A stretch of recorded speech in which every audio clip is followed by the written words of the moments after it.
Okay, so the word is archetype. This is for the recording. The word is archetype, and it means an image, character, or pattern that recurs throughout storytelling consistently enough to be considered universal. So these days, we lots of times we'll call these tropes. If you read fan fiction or watch a lot of TV, you start to understand that there are tropes to things. There are certain character types that repeat over and over again. You get characters like the hero or the trickster or the bad boy or whatever. These character types repeat in different stories. Yeah. You might get images that repeat. Like we saw one in the Scarlet Letter. We saw a rose bush representing things that are beautiful and delicate and maybe feminine. That's a common image that is repeated over and over again, is the rose archetype. Or another image might be, I don't know, what are snakes? Snakes are repeated over and over again. Whenever you see a snake, it's usually representative of something evil. And it's like in the very first archetype, or the very first, that's not true, but a very early text, the snake represents evil in the Bible, right? And so that's repeated over and over again. So that's seen as an archetype. Or you might have situational archetypes, which means that it's a plot line that is repeated over and over again. Like a boy meets girl plot line is considered an archetype because we have so many stories that deal with that archetype. So the example I want you to put down is Pearl in the Scarlet Letter is a kind of archetype. She's the archetype, the character type that we would call her is like the mysterious supernatural child. This is one of my very favorite archetypes in literature and movies. Kids are creepy. It's basically what it is. Seriously? I'm not noticing this as you are. The books I read, the children in the books are always problematic. You don't feel like Pearl is creepy? She's not creepy. She's a normal toddler. She's creepy, but she's a little child. She's creepy. You can rock child like demonish. All right, let's look at a spot where it's calling her creepy. No, I'm gonna say something. Yeah. Oh, well, like me and my brother, we were toddlers. I'm a twin. So we as twins figured out that if one of us called in one direction and the other called in another, my mom could only follow one of us. So we were naturally mischievous. Excellent. Okay, so let's talk about the truth of this archetype. Right, I love that. Let's talk about the truth of the archetype, and then we can talk about whether or not Pearl fits into that archetype. Because I hear you. You're like, she's not creepy. She is, however, figured as mysterious and supernatural in the book many times. She's a fairy, she's an elf, she's a imp, like all of these different things. So, but I want to start with the truth of the archetype itself. Yes, Cameron.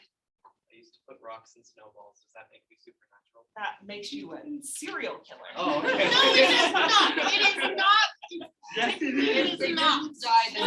He has, If you can feel empathy and like remorse, you're not a serial killer. All right, so then let's talk about whether kids can do that. So there are lots. That's true. There are lots of texts that use this particular archetype. Yeah, as someone mentioned The Shining. Yeah, The Shining is a good example. You got the two twin girls, but you also got Danny, who's got some sort of connection to the supernatural, right? There's all sorts of movies like that Insidious franchise. Like, there's so many creepy kids in those, right?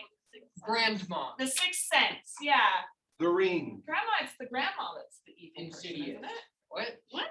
Oh, wait, I'm thinking of something else. Insidious. I was thinking of that dumb visitor movie. The Okay, visit, yeah.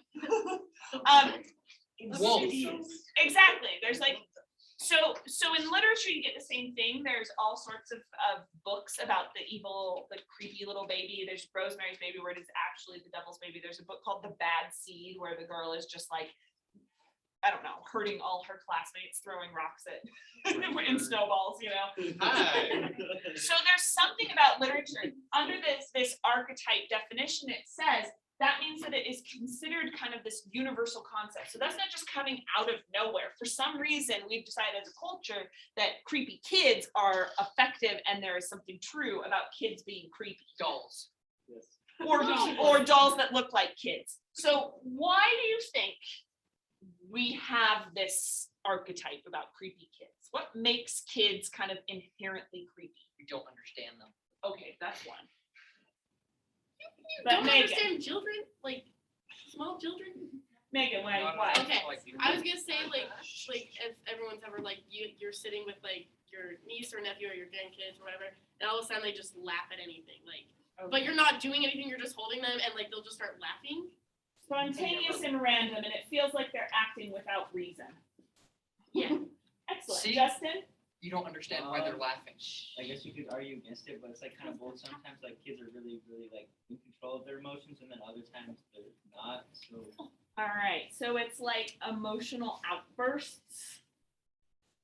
And sometimes that seems like control, and that part is creepy in itself, like when the kid is like, knows that to crawl in different directions is going to exasperate your mother. Like, it's like, how do you have that kind of control? And then other times it's these emotional outbursts that we're just like, how do you not?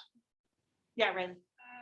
Children tend to have like really messed up sense of humor. Like, I used to like terrify my mother by waking her up by getting as close as I could to her face.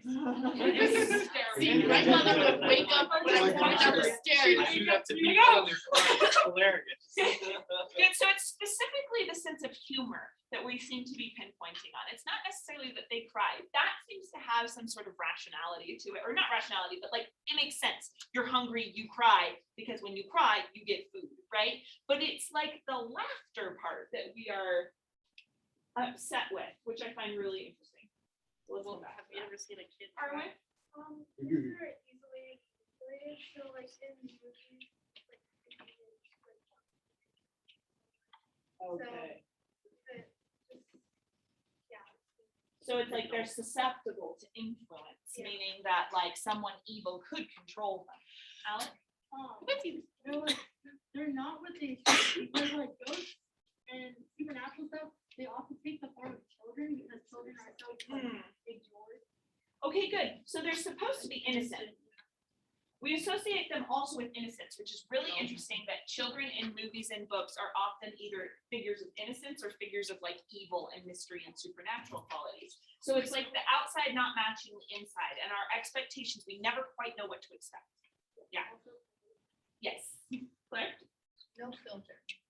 They have no filter. So Oh, that is so Whether true. that's something that could be like fun for that is innocence, or something where like they genuinely like do something or feel a certain way or are scared by something or they hear something and they just repeat it. And sometimes at like the weirdest times, like we'll have a filter and be like, okay, that's not like socially acceptable to say that, or like that might freak someone out, but they're just good. Okay, let's get a couple more and then we gotta move on. 'Cause I could talk about creepy kids forever, but yeah, Ammon. So, I feel like kids also like are able to like twist things that normally we wouldn't. Like my brother, he watched Polar Express and then woke everybody up because he had a nightmare about Polar Express. It's a So we really started- creepy movie. So It's he the started puppet. screaming about the Uh-huh. train, and it's like it made me think, do I have to be scared of Polar Express? Yeah. I think it's the puppets that scare everybody. No, I it's think it's the the eyes, it's the animation. uncanny It's- valley. I don't. It is to literally everybody else. though. It was just the puppets. The puppet's So- just terrifying. I can agree.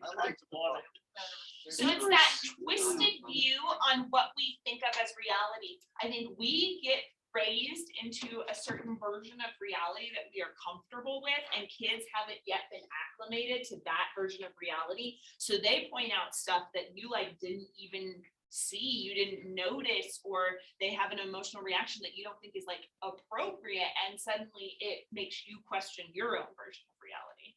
Should I be scared of this thing? Sadie. I feel like as we grow up, like we forget what we acted like when we were younger. I feel like Yeah. I do that with my siblings a lot. Like my siblings grow up and I forget that they have like lives and stuff. And he like talks to me about his day and I'm like, oh, he's not like a random like he has like he's as complex as like every human, you know, like Yes. when you look at a child, like you're not thinking, oh, they're just like me, they can think deeply and stuff. You're just thinking that they're just a child. Yes. So it's the fact that they're a human that is creepy about them. I completely agree. We can't remember before 2 years old. It is it's impossible. You might think that you can remember, but it's other sort of. I remember. You don't though. I do. You can't. It was horrible. It was trauma. I'm not joking. Okay. I was in there from like 2 until now, and I'm. But still at there. 2 you were, right? It was like from start up to like I barely turned 2, and I was in the hospital like. Okay, then yes, you can. But You said before you're 2. 2, before you're 2, you're there's like a perfect threshold of like. No. Man, I remember everything.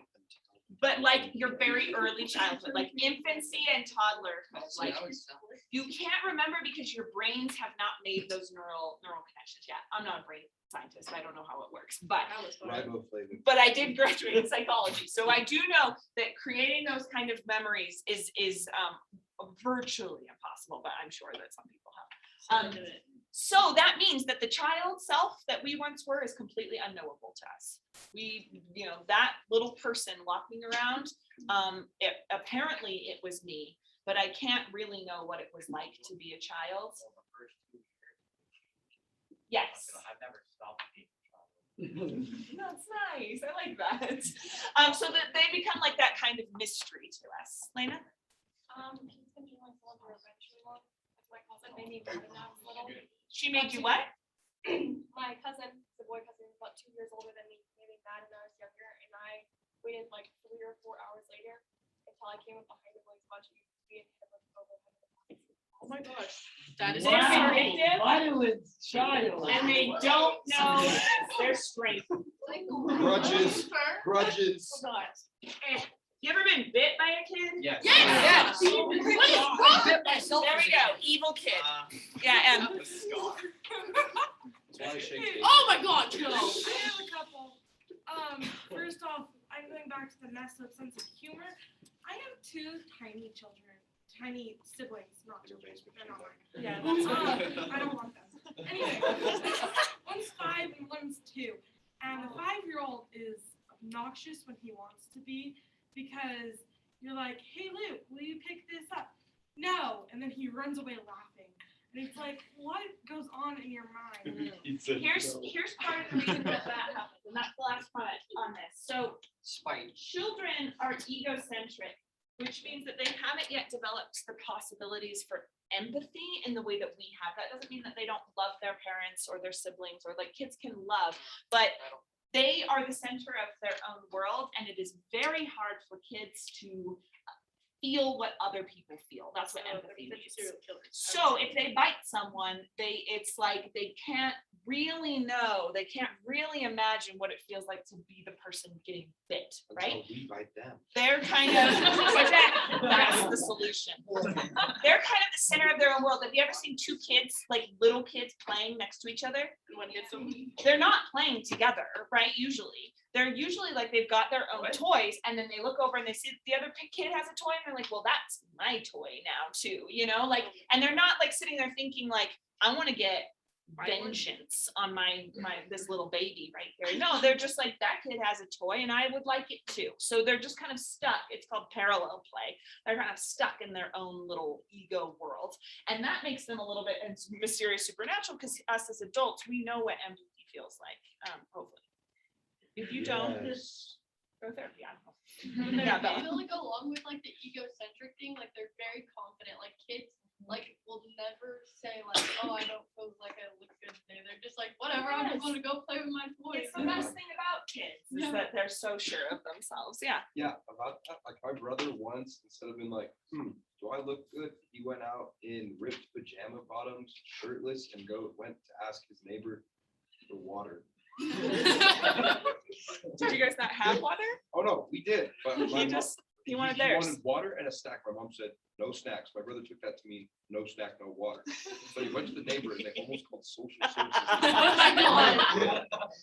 Yeah, it's that kind of confidence in like interacting with others too. Yeah, obviously kids will develop They're shyness oblivious. often, but it is a kind of obliviousness. So let's think about Pearl now, and if she fits into this archetype. So again, we're kind of talking about evil children archetypes. Violent children. Yeah, but it's not necessarily that Pearl is. Pearl is this like mysterious, unknowable, supernatural type of child. Right. So go to the chapter if you've got your Scarlet Letter book, and if you so- don't, I've got extra copies over there. So you're meaning that what we just wrote about are just about kids, not applied to mysterious and supernatural children. Well, like the first few, Understand them. but then the rest, like The rest is just like basically a random. violent children. They throw rocks. Although I have to be quiet about bird rocks. I did try to play. I also Sam with played rocks, Sam like, a lot and it's also super fun, even now. I'll be quiet. I read Maybe- this one. What chapter? So Pearl's chapter is chapter 6. It's called Pearl. Not the interest. I hated that chapter. Pearl, Why'd you say it like that? Pearl. Come on, man. Sounds like Carl.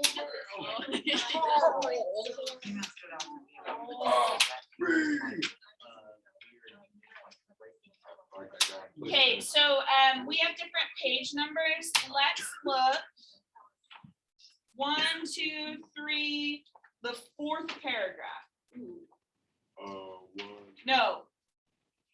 The 3rd paragraph, end of the 3rd Wait, paragraph what chapter? of chapter 6. It's called Pearl. The one that starts with What does the it start outward with? mobility indicated. The paragraph starts the outward mutability and This outward? Or the- this. Sorry. I thought maybe they started with What is paragraph. it? Chapter 6. So Oh, there it is. yeah, everybody has different copies. So Oh, boy. okay, so look at the end of that paragraph. Find the sentence that starts, she could recognize her wild, desperate, defiant mood.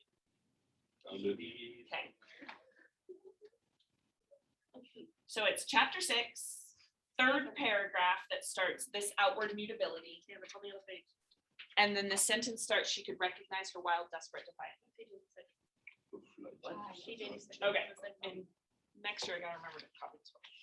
Okay, she could recognize, so this is Hester recognizing in Pearl the look. So she says she could recognize her wild, desperate, defiant mood, the flightiness of her temper, and even some of the very cloud shapes of gloom and despondency that had brooded in her heart.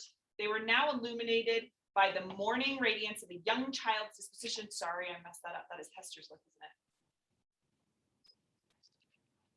No, that's right. So she's saying that she could recognize her own wild, desperate, and defiant mood and the flightiness of her temper in her child. Skip forward a little bit. I'm confused still. Me too. She sees herself in her kid, except Yeah. the kid is like the child. So it's like when cool. Yeah. Let's read the next paragraph. We're going to find this description here. Okay. The discipline of the family in those days was a far more rigid kind than now. The frown, the harsh rebukes, the frequent application of the rod, enjoined by scriptural authority, were used not merely in the way of punishment for actual offenses, but as a wholesome regimen for the growth and promotion of all childish virtues. In other ways, another way of saying that, yes, a way of getting rid of all of these qualities of the child. Just basically a robot. Hester Prynne, nevertheless, the lonely mother of this one child, ran little risk of erring on the side of undue severity. So she's not like that. Mindful, however, of her own errors and misfortunes, she early sought to impose a tender but strict control over the infant immortality that was committed to her charge. But the task was beyond her skill. So she's an unruly child. After testing both smiles and frowns, so punishments and rewards, and proving that neither mode of treatment possessed any calculable influence. Pearl is not influenced by rewards or punishments. Hester was ultimately compelled to stand aside and permit the child to be swayed by her own impulses. I'm laughing because my niece is Pearl. Like, I just feel, I got this little niece, Do Wendy. you think your niece is a creepy girl? Yes. I have this little niece, Wendy, who acts just this way. She's defiant. So you'll suggest something, you'll ask her to do something, and her answer is always, how about not? she's bored. How about not? Turn off the TV. How about I don't turn off the TV? Like, that is always her answer. I'll give you a snack. How about I get a snack anyway? She's just a stinker. And I think that's what Pearl is. She's just a little stinker. Those kinds of kids where you just say, don't you dare turn the TV off. Yes, and while looking you in the eye. One of those. That's me. I would pull her hard if they said That's my like little Santa. That's your I would brother. pull the Okay. Santa's not real card. All right, so she's trying her best, right? But she says she has to stand back and just let the child be swayed by her own impulses. So whatever her winds tell her to do. Physical compulsion or restraint was effectual, of course, while it lasted. So she's not like necessarily against a spanking, or holding her back, but it's like as soon as she stops that physical punishment, Pearl just goes on and does her own thing. She's living in her own world. So it says, and as to any other kind of discipline, whether addressed to her mind or heart, so reasoning or trying to appeal to her emotions, little Pearl might or might not be within its reach in accordance with the caprice that ruled the moment. What does caprice mean? Or Caprice. It's like a girl. it's not caprice. Very It's blessed. Anyone know? Is it like the urge? You guys got computers? Look it up. Mountain tropics. Doesn't involve How me long getting it out my takes to computer sell. though. No. One of these people that have it. It's this weird tomato thing. You looked up caprice, didn't you? Yeah, you're looking I up don't think I spelled caprice. it right. I just got free pants. How do you spell caprese? It's right here. Right. CAPRICE. Oh, that's like an Asian dish, right? So compressed. Oh, I know this one. Thank you. What? It is a sudden and unaccountable change of mood or behavior. Oh. I was thinking they were calling her an Asian dish. So they are saying that it doesn't matter how much you punish her or how you punish her. She is going to do what Pearl is going to do what Pearl is going to do.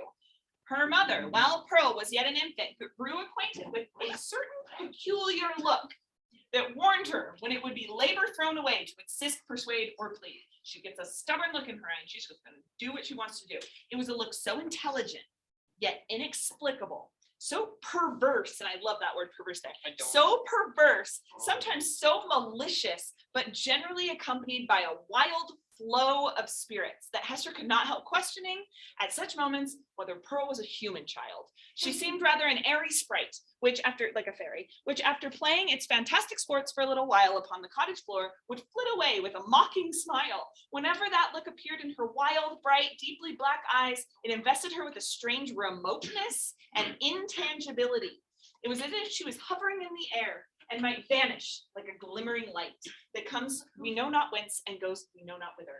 Beholding it, Hester was constrained to rush towards the child, to pursue the little elf in the flight which she invariably began, to snatch her to her bosom with a close pressure and earnest kisses, not so much from overflowing love, but to assure herself that Pearl was flesh and blood and not utterly delusive.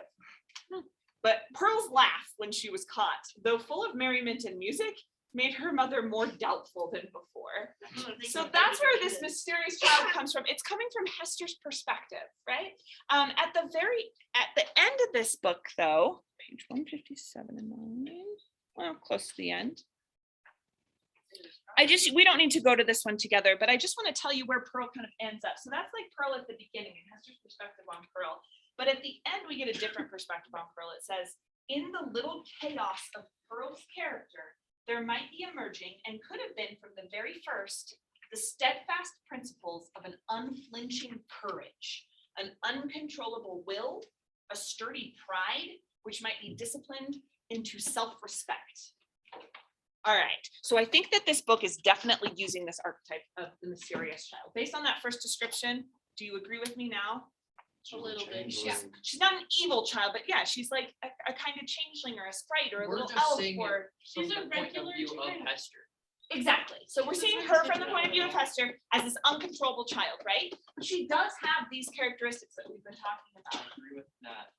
I don't feel like this is archetype. I feel like something that stood out to me when I read it is how unique and different Pearl is.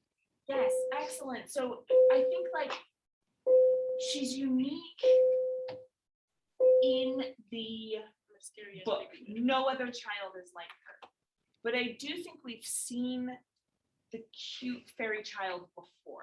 Yeah, Pearl. But maybe not before Scarlet Letter. I can't name an archetype. Like I don't think there's this child in the Bible or in.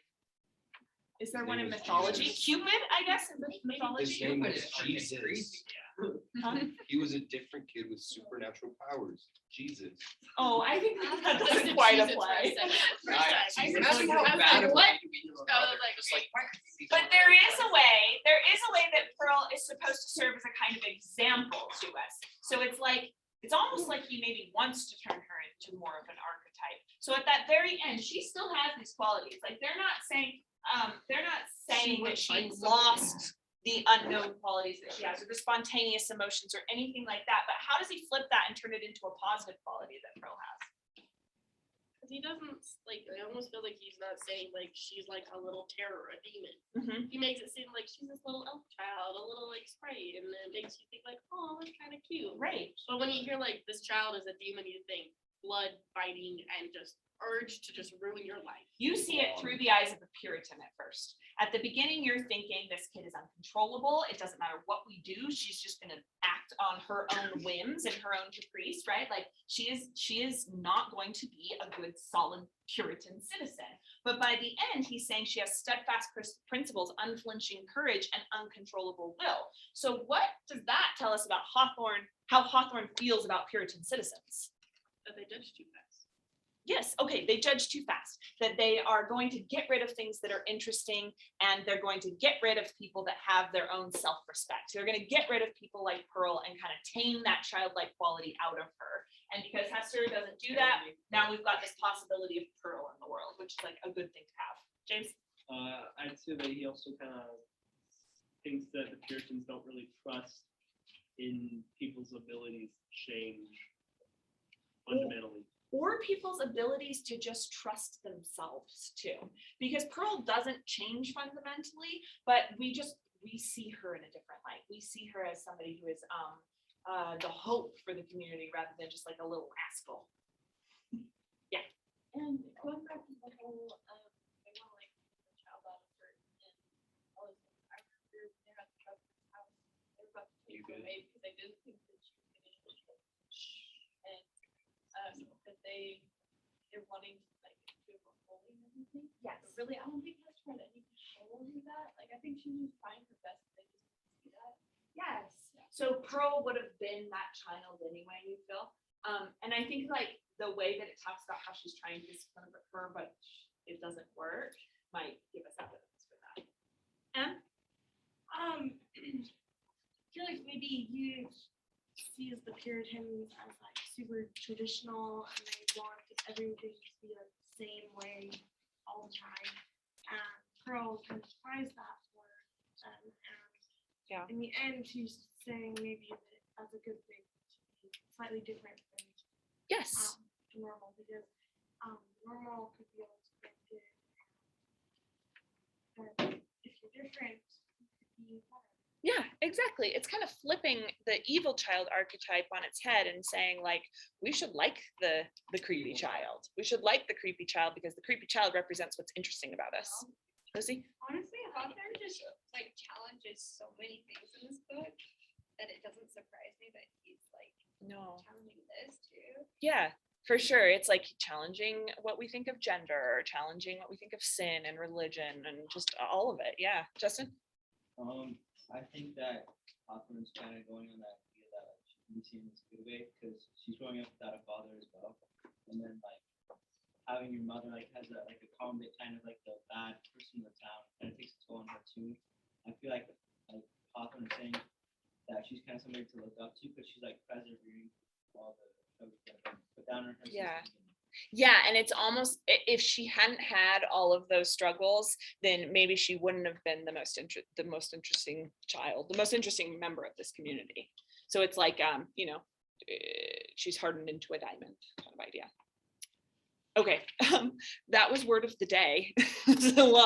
So under effects, write down some effects that you think Hawthorne achieves by kind of tapping into this archetype a little bit.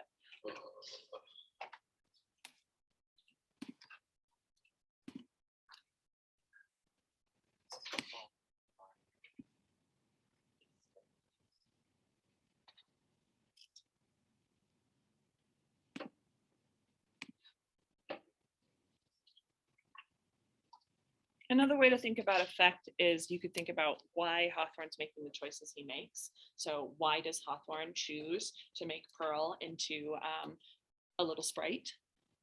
What kind of effect does it have on the book?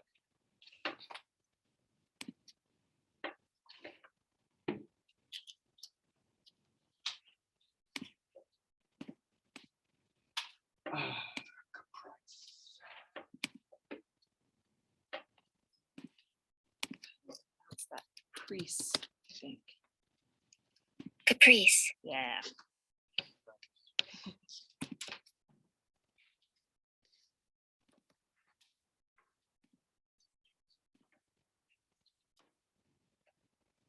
Then when you're done, if you'll just put that away so I can tell when everybody's done.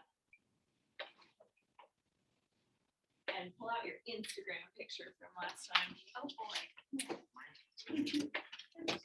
Who was not here? Was anyone not here? Ready to see masterpiece. Carter, did you happen to print this out?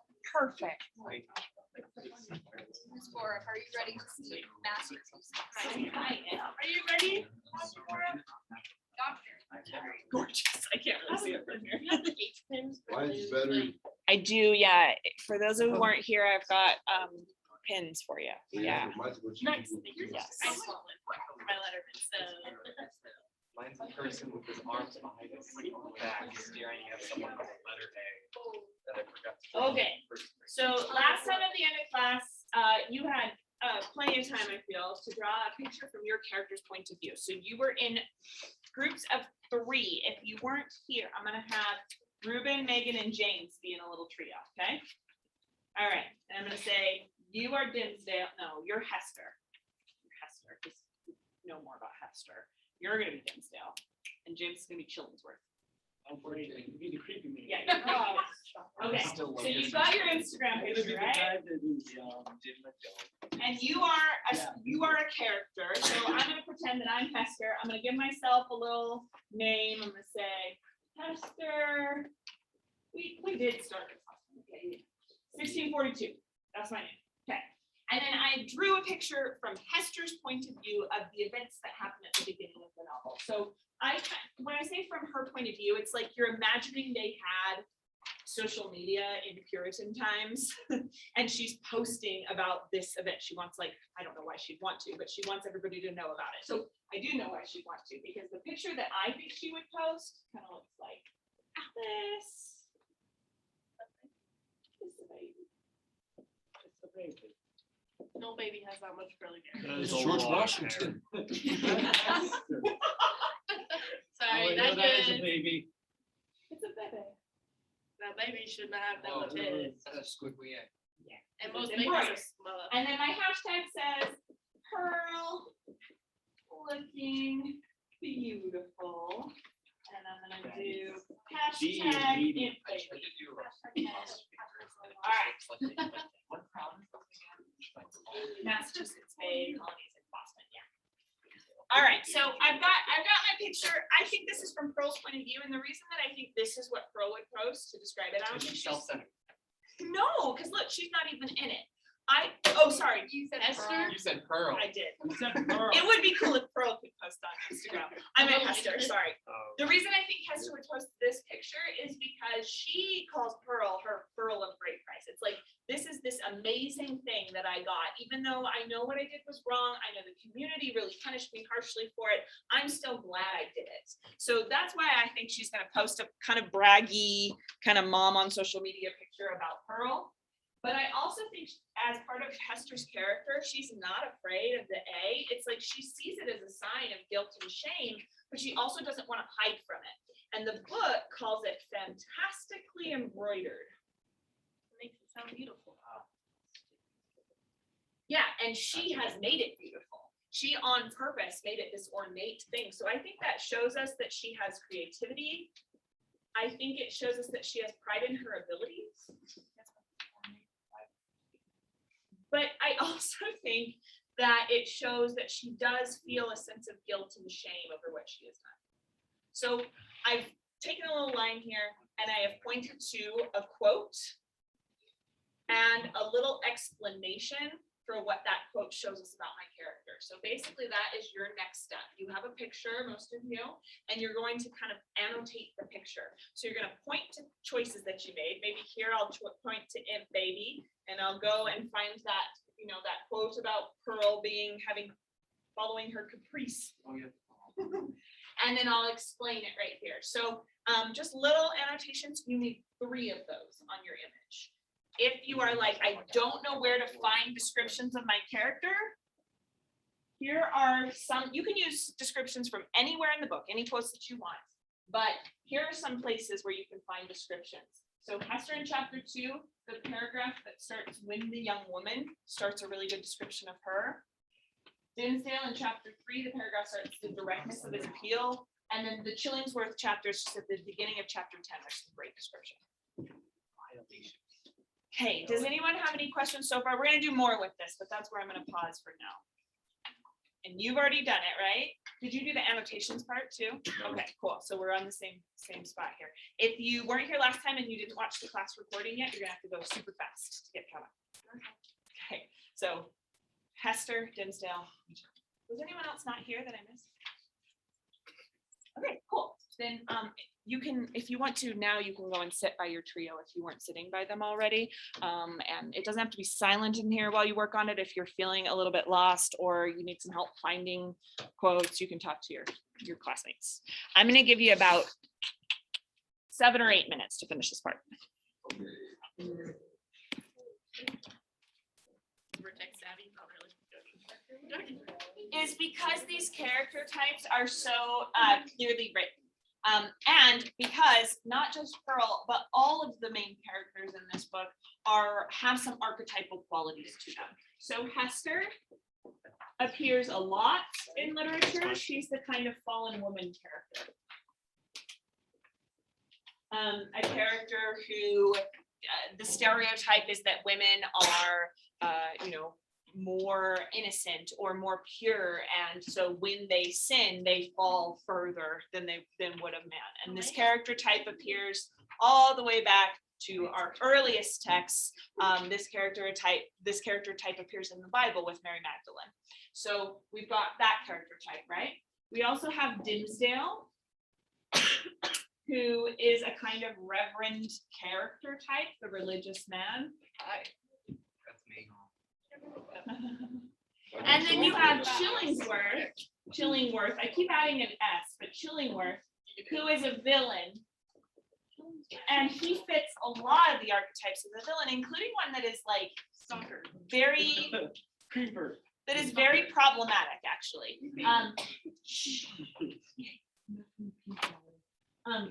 So the villain character often in classic literature, the villain character will be given some kind of disability or deformity, and Chillingworth is no different. So seriously? yes, so he has a hump on his back. It talks about Hester noticing him because one shoulder is higher than the other. So apparently, I mean, by our diagnoses, we'd say he has scoliosis. So he's got some kind of like twist in his back, right? And it happened all the time in classic literature where that kind of characteristic, some kind of disability or deformity, kind of signaled that person was like no good. We actually had a big debate about this a year ago, I want to say, when The Witches came out. Was anybody hearing that debate online at all? So not debate, but like concerns. There was this movie, The Witches.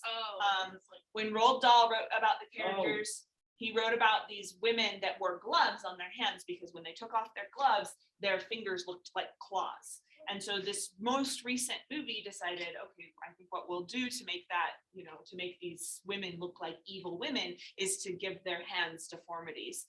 They basically made it so that they had, hands like 3 fingers like this. Yeah. Which, I mean, people actually have that specific deformity. Like there's certain conditions where you are born where doctors have to shape your fingers into strange shapes, or I shouldn't say strange, but into shapes that maybe are not the norm, or some people are born with only 1 finger, or etc. So a lot of people were just like, we're online and in real life having a conversation about how offensive it is that villainy is associated with deformity in that way. And Chillingworth definitely has that. So right from the very beginning, we know he fits into that kind of character type.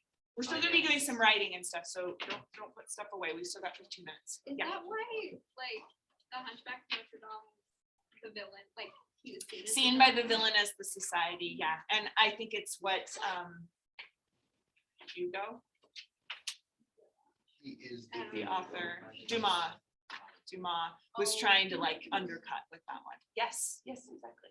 Okay, so we've got these 3 archetypes in the characters, right? And because they kind of fit into these archetypes, not that Hawthorne is accepting everything about those stereotypes, but because originally they fit into those archetypes, people have called this story a fairy tale. They've said that Scarlet Letter operates like a fairy tale, and fairy tales have morals to the story.